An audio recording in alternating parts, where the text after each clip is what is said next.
जैसे जैसे चुनाव की तारीखें करीब आती जा रही हैं, वैसे वैसे नेताओं की बयानबाजियां भी बढ़ती जा रही हैं। आपको बता दें कि फतेहपुर जिले की मौजूदा सांसद साध्वी निरंजन ज्योति ने एक बड़ा बयान देते हुए कहा है कि मायावती जिनकी इज्जत लूटी जा रही थी, वही सब कुछ भूल करके गठबंधन कर ली है तो कोई क्या कर सकता है।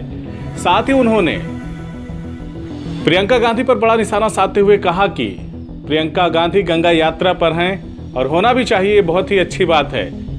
उन्होंने कहा कि उत्तर प्रदेश में इस बार भारतीय जनता पार्टी 74 से ज्यादा सीटें जीतने जा रही है। हालांकि तमाम सियासी पार्टियां, सपा और बसपा के गठबंधन के लोग भी कुछ इसी तरह का दावा करते हैं। इनकी बातों में कितनी सच्चाई है या जनता इनकी बातों को कितनी गंभीरता से लेती है, एक अलग विषय है। लेकिन हम इस वक्त आपको सीधा लिए चलते हैं साध्वी निरंजन ज्योति के पास, जहां पर वो एक प्रेस कॉन्फ्रेंस कर रही हैं और आपको सीधा दिखाते हैं कि वो क्या कह रही हैं। शायद मुझे लग रहा है 2017 के पहले का मेरा बयान यदि आप कहीं देखेंगे,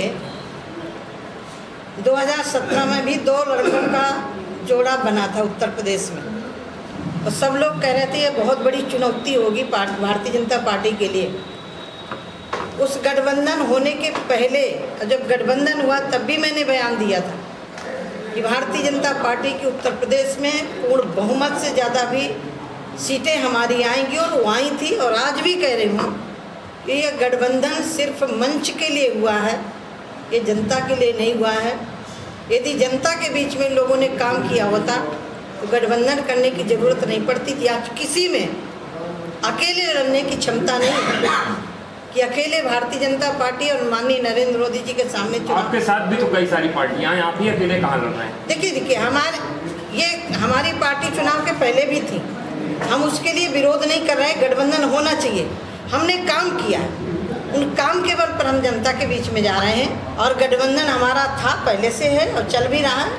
गठबंधन होना चाहिए, लेकिन इतना गठबंधन, जिस गठबंधन को मैं यदि स्मरण करूं तो मुझे लग रहा है कि ब्रह्मदत्त द्विवेदी जी, भारतीय जनता पार्टी के स्वर्गीय ब्रह्मदत्त द्विवेदी जी नहीं होते तो मायावती जी आज बोलने लायक नहीं बची होती।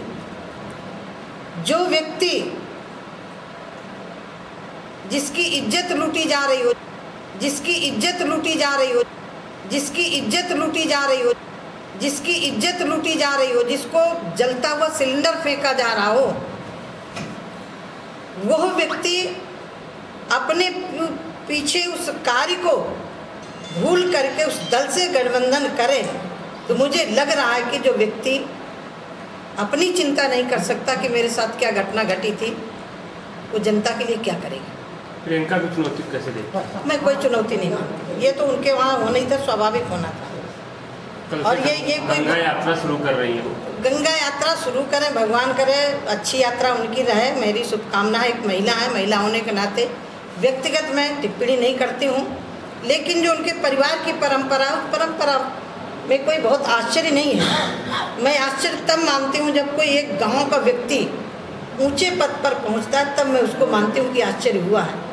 आश्चर्य तब मानती हूँ जब प्लेटफार्म में खड़े होकर के अपने पिता के साथ चाय बेच करके, पढ़ाई करके देश का नेतृत्व करने की क्षमता रखता है, तब आश्चर्य होता है।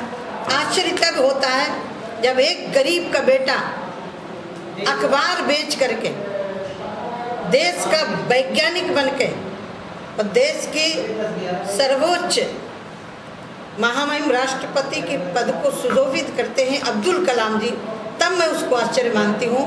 आश्चर्य में इसको नहीं मानती कि परिवार की परपाटी से आगे कोई आ रहा, मैं उसको आश्चर्य नहीं मानती हूँ। ये तो उनके परंपरा में होना ही था, इसको क्या आश्चर्य मानना। पूर्वांचल की बागडोर दी गई है उनको, भाजपा ने यहाँ काफ़ी सीटें जीती थी 2014। अभी भी जीतेगी, अभी भी जीतेगी। कितना टारगेट लेके चल रहे हैं यूपी में? यूपी में राष्ट्रीय अध्यक्ष ने तय कर दिया है, हम 72 नहीं, 73 नहीं, 74 के पार जाएंगे। ये पार्टी ने तय कर दिया है। पूर्वांचल में जाए, मध्यांचल में जाए, चाहे पश्चिम में जाए, भारतीय जनता पार्टी और हमारा कार्यकर्ता और आम जनमानस जो हमने काम किए, उन काम के बल पर जा रहे हैं। अगर आपको हमारी खबर अच्छी लगी तो खबर को लाइक करें, शेयर करें और चैनल को सब्सक्राइब जरूर करें। साथ ही स्क्रीन पर दिख रही घंटी को दबाएं ताकि आप तक हमारी सभी खबरों के नोटिफिकेशन पहुंचते रहें।